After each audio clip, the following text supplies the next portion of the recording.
It's sweet, it's seductive. Is it deadly? Tonight, the dangers of sugar. I think that sugar is a main contributing factor. Serious new warnings from serious people. The more I learn about it, the more it scares me. Also tonight, what the sugar industry has tried to hide. Strategies that I thought the tobacco companies made up back in the 50s, actually some of those the sugar people had done even before that.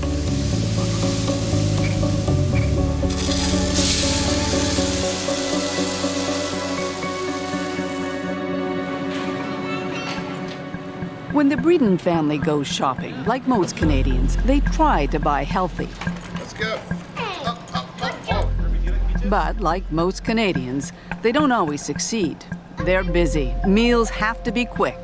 And then there's keeping the kids happy. It's either Lucky Charms or the mini wheats chocolate. No, I want a Lucky ones. Okay, Lucky Charms? Okay. You want one that looks like half a moon? Or you want A lot of what they eat is processed. They assume it's nutritious, but they've never paid much attention to what's in the food they buy, have no idea how much sugar is hidden in it. All right, guys, so I want you to just kind of start by telling me a little bit about some of the groceries that you got today and where Registered dietitian Jacqueline Pritchard is about to help them figure it out. Have you guys ever taken a look at any of the nutrition labels or really paid The attention label to on kind this of what the Nesquik boxes cereal say? says there are 10 grams of sugar in 3/4 of a cup. But whoever eats just 3/4 of a cup? Just check the ingredients now. And how many of those would go into your bowl to make up your bowl of cereal? For me, I'd say probably like eight or 9. Okay. 11. That's a lot of cereal. And as Jonathan Breeden is about to find out, an awful lot of added sugar. So in your serving of cereal, of about 8 of these servings, Yeah. you're looking at about 20 teaspoons of sugar added Yeah, of that's- non-nutritional value. That's a lot. Yeah. So let's start at the beginning. What do we mean when we say sugar? Well, whether it's the white stuff that you bake with or the brown stuff that you sprinkle on your oatmeal, whether it's honey, molasses, syrup, maybe the high fructose corn syrup you've heard of, there's a lot of that in things like pop.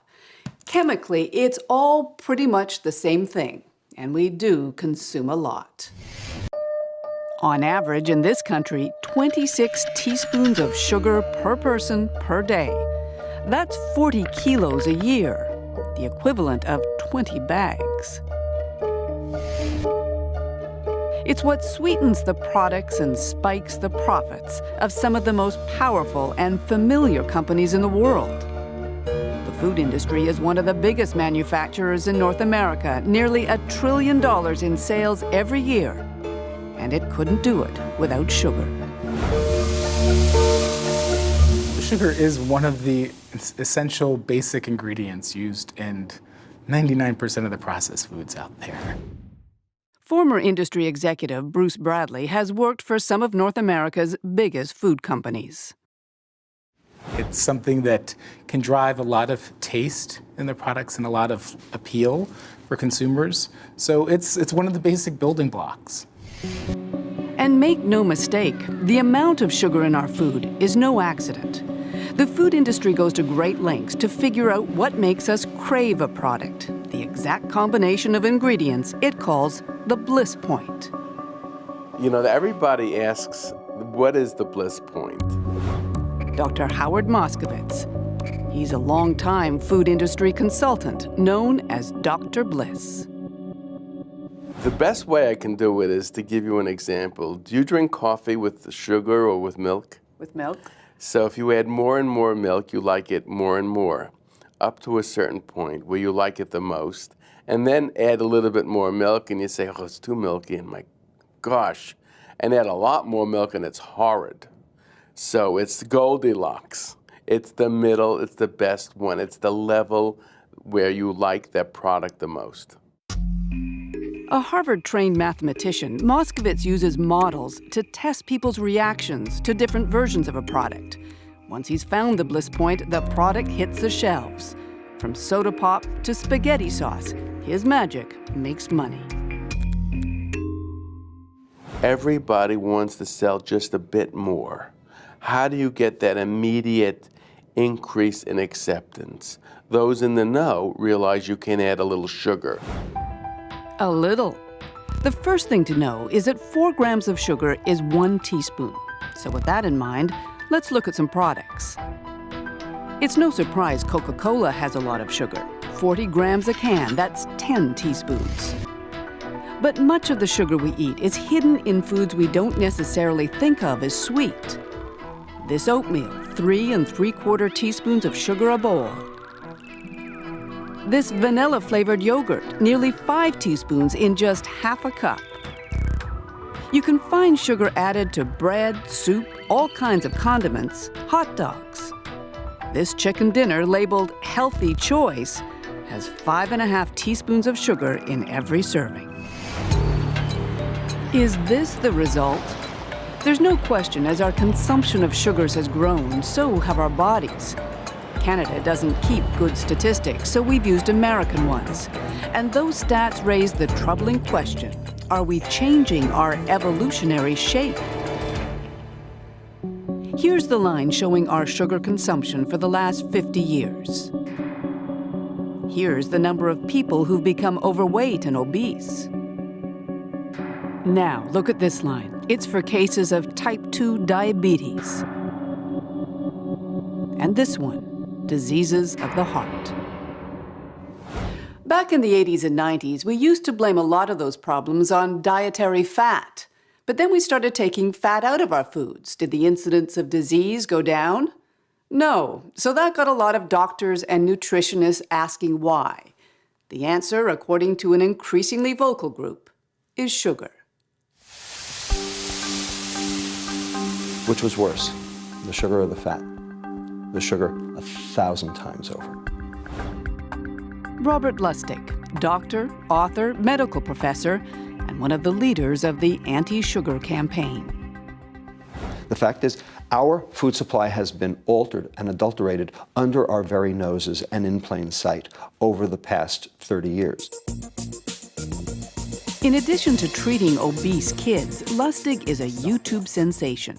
His lecture on sugar has been seen by nearly 4 million people around the world, and he doesn't pull his punches. The fat's going down, the sugar is going up, and we're all getting sick. You use words. You use poison. You use toxic. Certainly I use those words, and I mean them. This is not hyperbole. This is the real deal. Everyone thinks that the bad effects of sugar are because sugar has empty calories. What I'm saying is, no, actually, there are lots of things that do have empty calories that are not necessarily poisons. Poisonous, he says, because of what too much sugar does in our body. So let's take a look at that. Sugar is made up of 2 molecules, one called glucose, here in blue, the other fructose, in red. When they separate in our gut, the glucose circulates throughout our body, feeding our muscles and our brain. But the fructose goes right to our liver, and it's in the liver where all kinds of problems begin.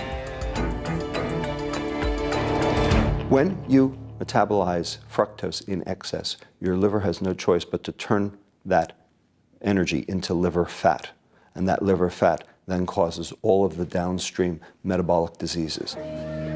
We'll tell you more about those diseases in a moment. But first, let's talk about your brain.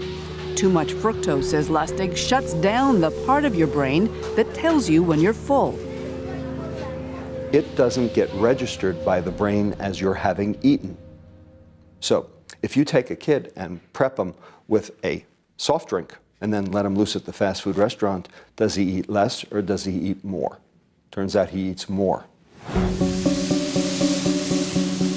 I think there's a long way to go before the literature is sorted out. Phyllis Tanaka speaks for the biggest food companies in Canada.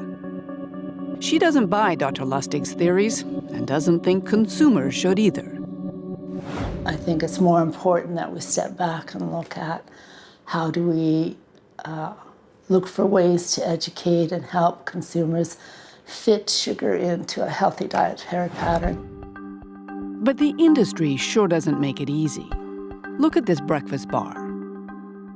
There's sugar near the top of the ingredient list, but there's 4 more sweeteners. Would you know that chemically they're all the same? Then there's this tomato soup. Who knew it would have added sugars too?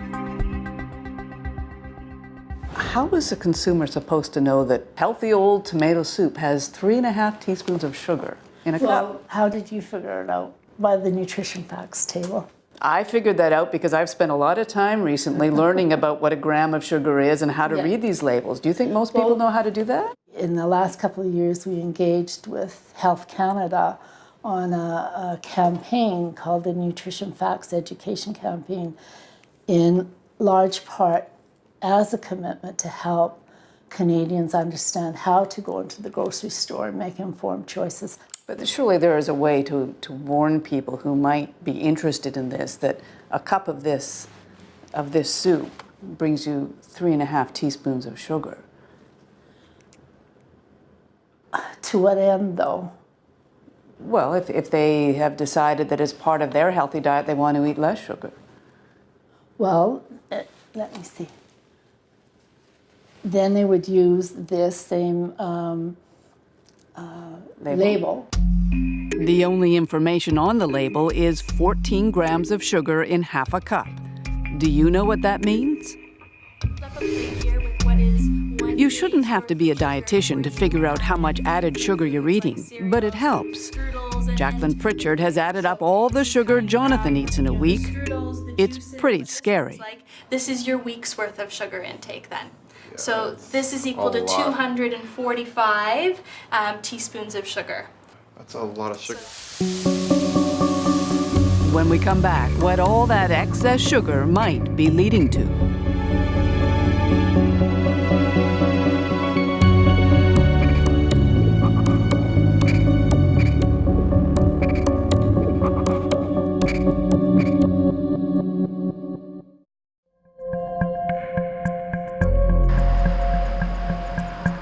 At 2 grams of sugar.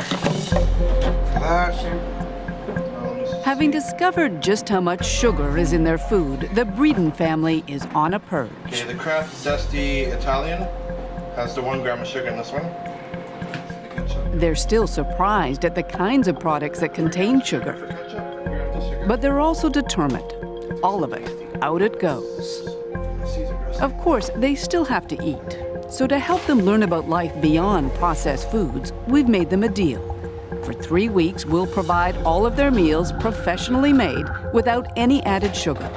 They'll stick to the diet and submit to medical tests. Lucky Charms ain't so lucky anymore.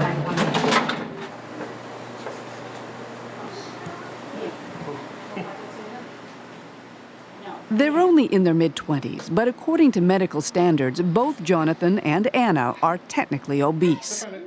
5-year-old Ruby is hovering on the edge.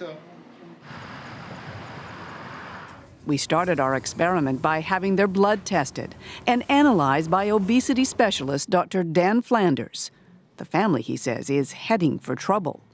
Looking at these results, I would say that I'm very concerned. Quite frankly, if they don't make meaningful change to their lifestyle relatively soon, there's a higher chance that they're heading for a life of lousy quality of life and early death. Like most of us getting fatter and sicker, the Breedens might be forgiven their nutritional ignorance. But the food industry has known and discussed links between processed food and disease for decades.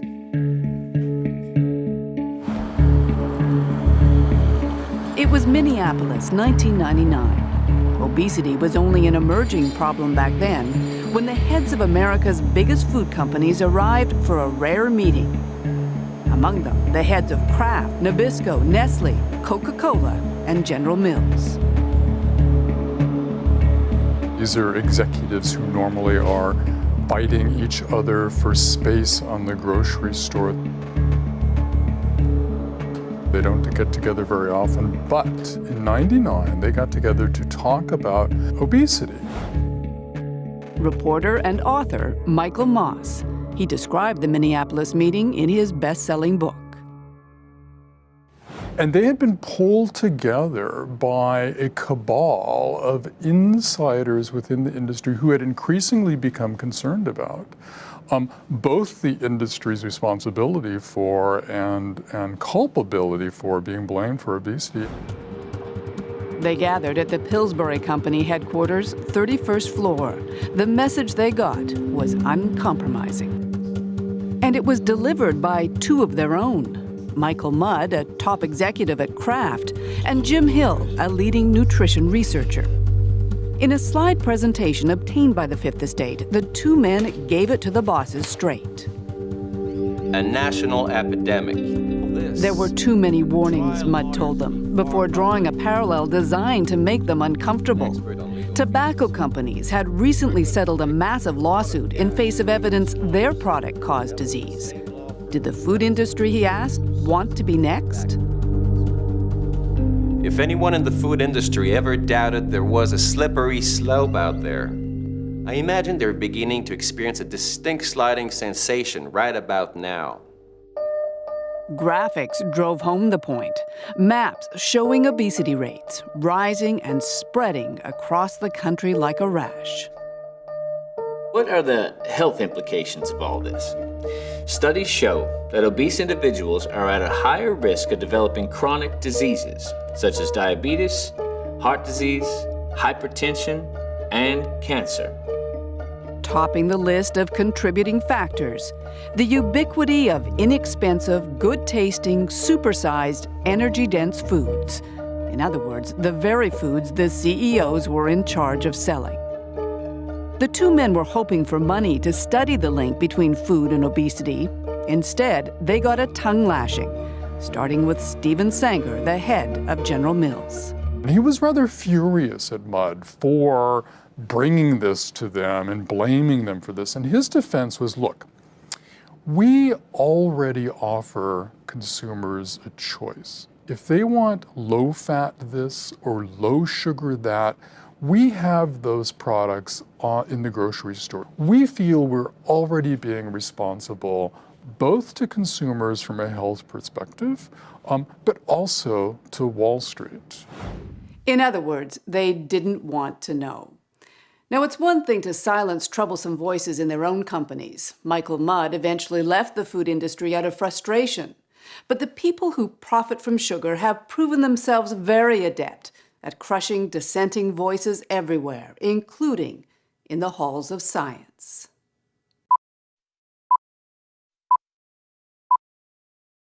In front of us, day by day, are increasingly more and more very tempting foods. His name was John Yudkin, a British nutritionist who in 1972 wrote a book the sugar industry did not like. Pure White and Deadly was a culmination of decades of research, according to his son Michael, that led Yudkin to what were then controversial conclusions.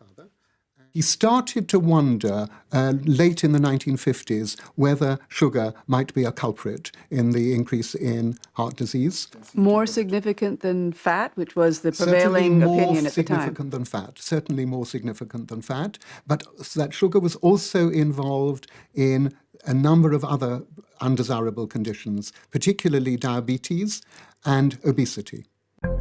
That thesis soon put Yudkin in direct conflict with Big Sugar's biggest apologist, this man, American nutritionist Ancel Keys. Keys would later be exposed as having been funded by the industry, but not before he helped destroy John Yudkin's reputation. And as early as the 1950s, he had started producing publications suggesting that dietary fat was a problem. Award-winning science writer and author, Gary Taubes. Keys successfully managed to detain Yudkin with this smell of quackery. And from then on in, anyone else for the next 20, 30 years who did research on sugar was accused of being just like Yudkin. There was a systematic campaign to discredit or ignore his work. Because of the actions of the sugar industry in the 70s, virtually no research was funded.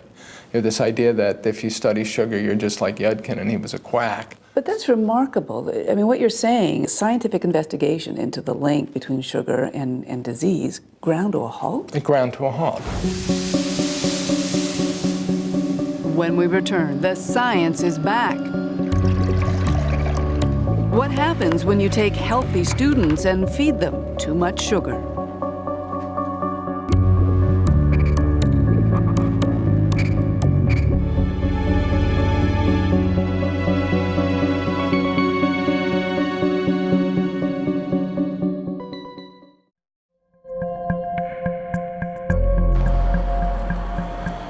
It's week 1 of the 5th Estate Sugar Challenge. Just looking at recipes that actually help reduce the sugar in your diets. And the Breedens are getting a cooking lesson.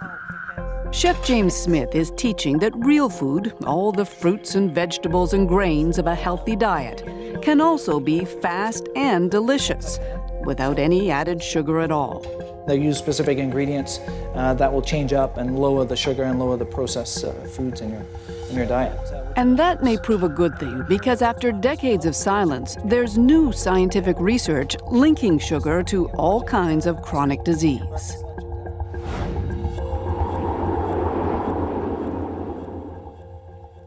Jonathan's blood work suggests he may be on the verge of getting one. Dr. Dan Flanders. His results suggest that he's pre-diabetic, that his levels have been high, and that if we don't make some changes to his lifestyle soon, diabetes is coming.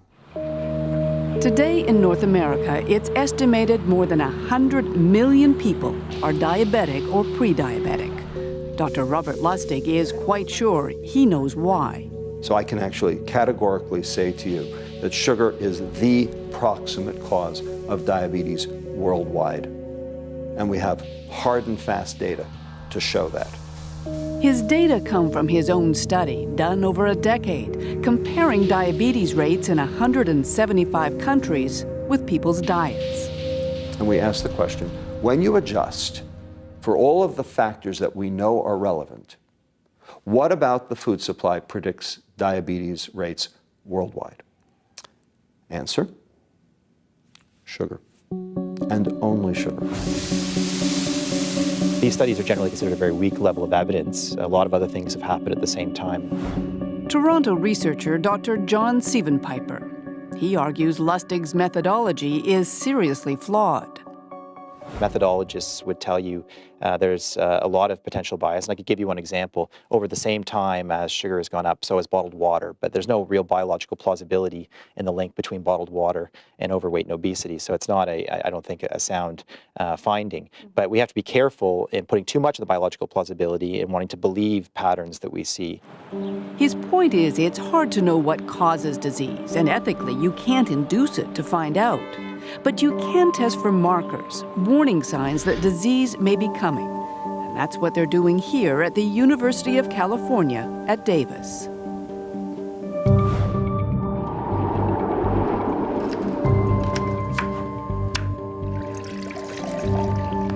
In this lab, students are the guinea pigs.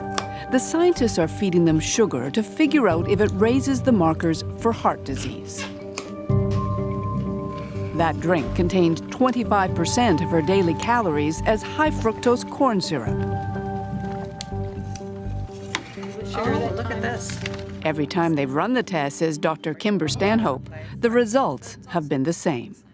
We saw increases in visceral adiposity. That means that's the fat within the abdominal region.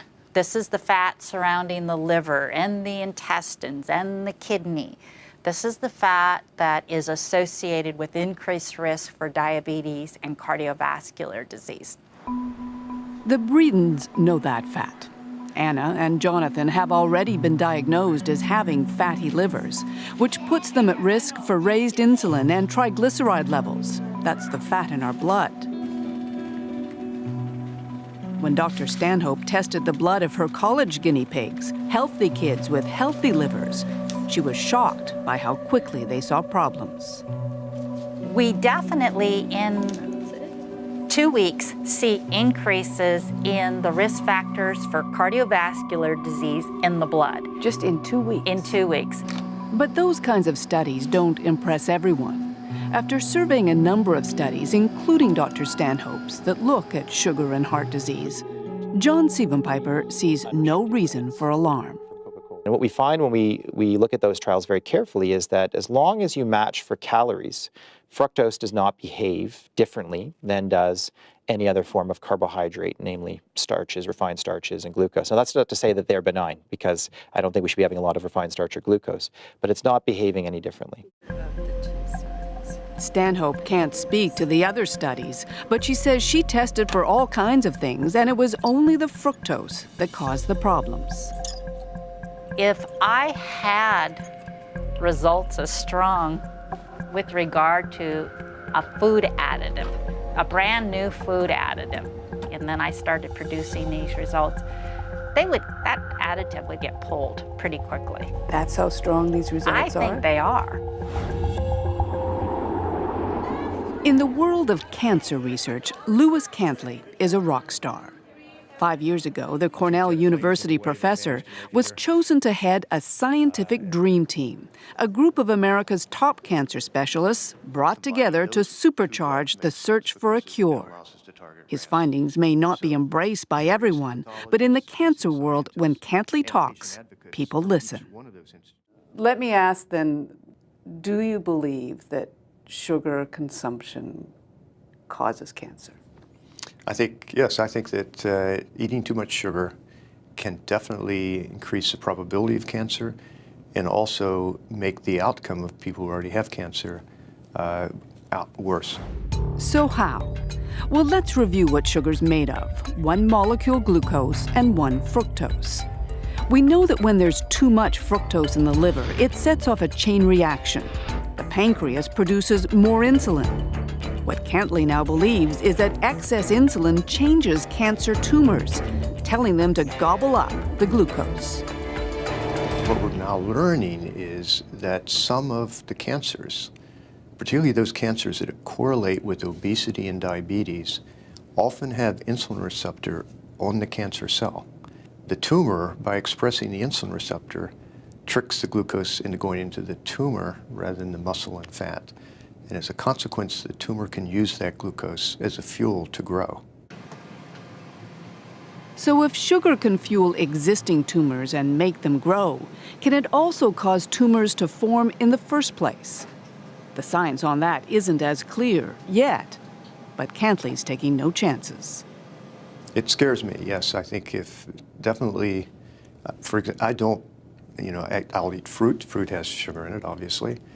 But if I can avoid any sugar at all in any drinks that I drink or foods, I try to avoid processed foods because it's hard to find one that doesn't have sugar in it. I certainly avoid sugar when I can.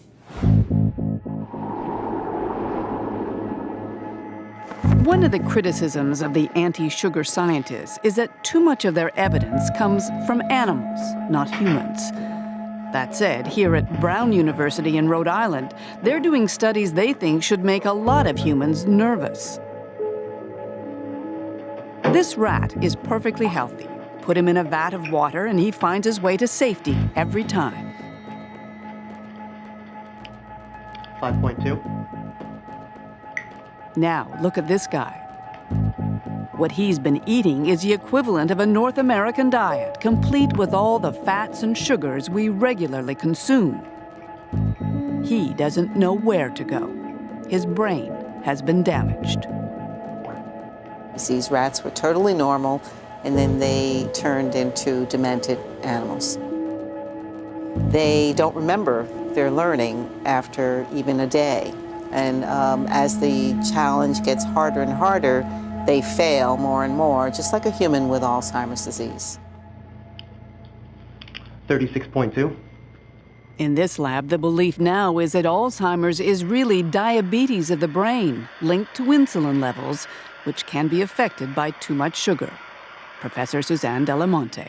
Insulin resistance, we now know, can occur in any organ. It can occur in the muscles, that's what diabetes is. It can occur in the liver, that causes fatty liver disease. It can occur in the ovaries, that's polycystic ovary disease. And it can occur in the brain, and we think that's Alzheimer's. Now, it's important to remember that none of this research represents the scientific mainstream. The case against sugar has not been proven. Associations on both sides of the border for Alzheimer's, cancer, diabetes, including Health Canada and the FDA, they all know about this research, and yet none of them is warning about links between sugar and disease. But there is one important group that is raising the alarm. The American Heart Association now recommends that people cut back on added sugar dramatically. Women should have no more than 6 teaspoons a day, men 9. Don't forget the total sugar intake in this country per person is 26 teaspoons a day. And yet, the Canadian food industry remains unimpressed. We've talked to people who are quite convinced that there is a relationship, a correlation between sugar and diabetes and heart disease, cancer, dementia. What happens if those people are right?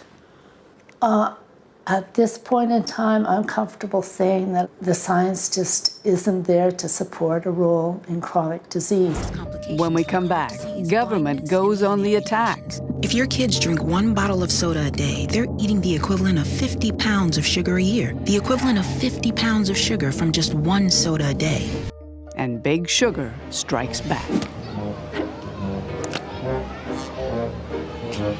Everywhere you turn, somebody is telling us what we can't eat.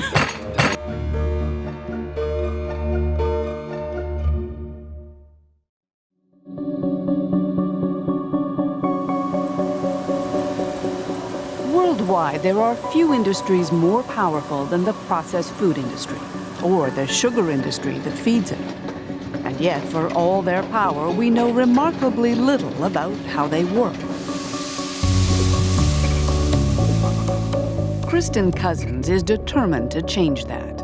As a community care dentist in Colorado, she'd always been interested in sugar. But it wasn't until she unearthed a stash of documents from a sugar company that had gone out of business that she got a peek into a very secretive world. The first folder that I pulled out opened up to a memo, the blue letterhead of the Sugar Association, and it had the word confidential underneath the letterhead. And I just looked at that and oh my God, what have I found? What she'd found was a directive from the 70s, a memo to industry executives about a newly published scientific white paper, a paper that concluded sugar was not only safe, but important. It was clear after reading further that the Sugar Association had funded this white paper called Sugar in the Diet of Man, and they were trying to make it appear that it was an independent study. Among the more than 1,500 pages she uncovered, there were some Canadian ones too. An account of a sugar industry meeting in the 70s in Montreal that included frank talk about heart disease. The greatest threat to sugar consumption is in the field of nutrition, it says, more particularly in view of comments that have been recently made on the influence of sugar in atherosclerosis. So they were worried. They were worried as far back as 1971. What does that say to you? They've known for a long time. So I took this paper and crossed out where it said tobacco and put in sugar and looked to see if I could find similar tactics that the sugar industry was using. Today, Cousins is pursuing her research at the University of California in San Francisco. And she's doing it under the tutelage of someone to whom it all sounds familiar. The amazing thing I learned from her was the strategies that I thought the tobacco companies made up back in the 50s. Actually, some of those the sugar people had done even before that. Well, now we have 83 million pages of industry documents that's on the internet. We don't bother. Stan Glantz is famous in litigation circles as a man who first publicized secret tobacco industry documents that prove cigarette companies knew their product was dangerous. In the new sugar documents, he sees lots of parallels. Well, one parallel is just trying to undermine science. Another one is working to try to attack and intimidate scientists and others who are coming up with results that these big corporate interests don't like. Another one is trying to subvert sensible regulation. The sugar industry has decades of practice in that. In 2003, the World Health Organization in Geneva was looking at a resolution recommending people reduce their sugar intake to just 10% of what they eat. It had broad appeal among health experts, but then the industry weighed in. The sugar industry went to their friends in the U.S. Congress, and they got these very influential congressmen to write letters and say that this is simply unacceptable, and in fact, that the U.S. would, pull its funding for the World Health Organization if this report continued.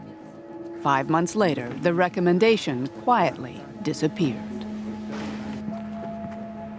Having seen the movie before, Stan Glant says we can't afford to let it happen again. We wouldn't have a tobacco epidemic if there wasn't a tobacco industry. We wouldn't have an obesity epidemic if there wasn't an industry that was making a lot of money selling sugar and fat and salt and things like that. And to me, the bottom line is that one of the key disease vectors for non-communicable diseases is big corporations. And I think we're going to have to get these big corporations under control. It has become a bit of a moral issue. When you see how far we've come. Bruce Bradley, who used to help run a number of those corporations, agrees. This isn't a blip. This isn't a minor, we just need a minor course correction. We're on a completely wrong trajectory with our health. What's the answer then? I think the honest answer is that we need government to step in and to become an advocate for consumers. But sugary drinks are a big reason for. But look what's happened when governments have tried. Earlier this year, New York City passed a law banning supersized sugary drinks. If your kids drink 1 bottle of soda a day, they're eating the equivalent of 50 pounds of sugar a year. The equivalent of 50 pounds of sugar from just 1 soda a day. Industry's response? To ridicule Mayor Michael Bloomberg as an overbearing nanny. The law was later overturned by the courts.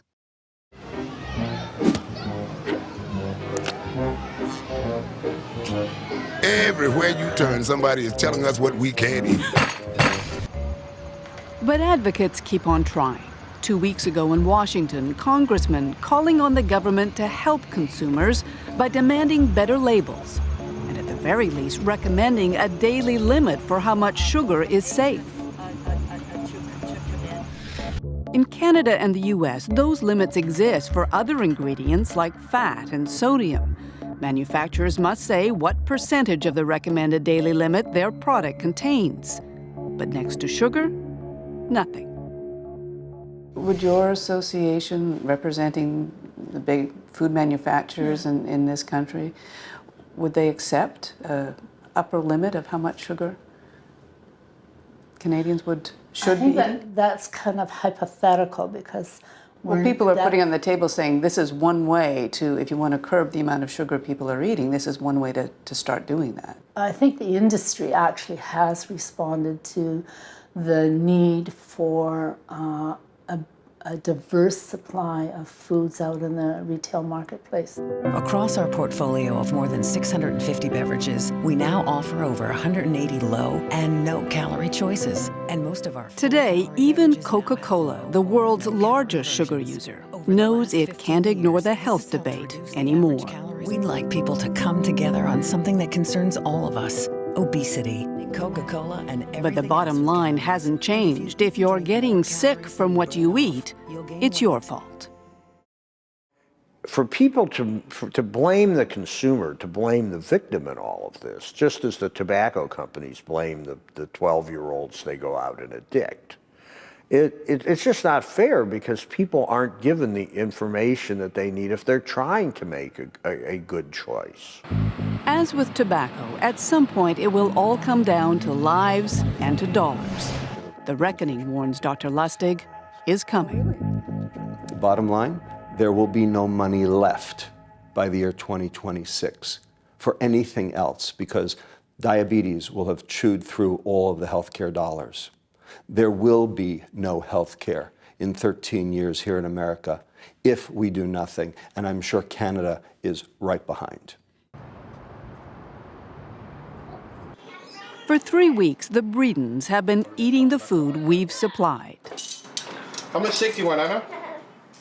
They're still eating the kinds of food they like, as much as they like. The only difference, none of it's processed and none has added sugar. Okay, well, then eat some of mine because it's not too hot. So, has it made a difference? The moment of truth. In 3 weeks, Jonathan lost 1.5 inches around his waist, 8.5 pounds. Yeah. Anna's weight is down too, and her waist, where all that dangerous fat can accumulate, is down by 5 inches. And what effect did all that have on their blood work? I'm Dr. Flanders. Nice to meet you. Metabolism. Okay, so Jonathan, I'm glad to say that there's some real signs of things improving. If we have a look at your cholesterol level, it's actually gone down by 10%, which is fabulous. Your triglycerides have gone down by 20%. Okay, so Anna...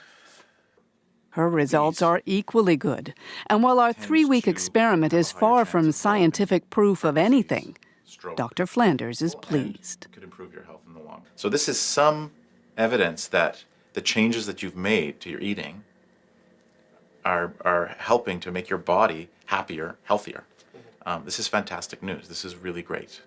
Well, when we first started the project, I thought the change would be like really little, that I wouldn't see anything. But to see how dramatically it's changed means to me that like it's really good. It was a big change. At first it was hell, but good results. I'm happy.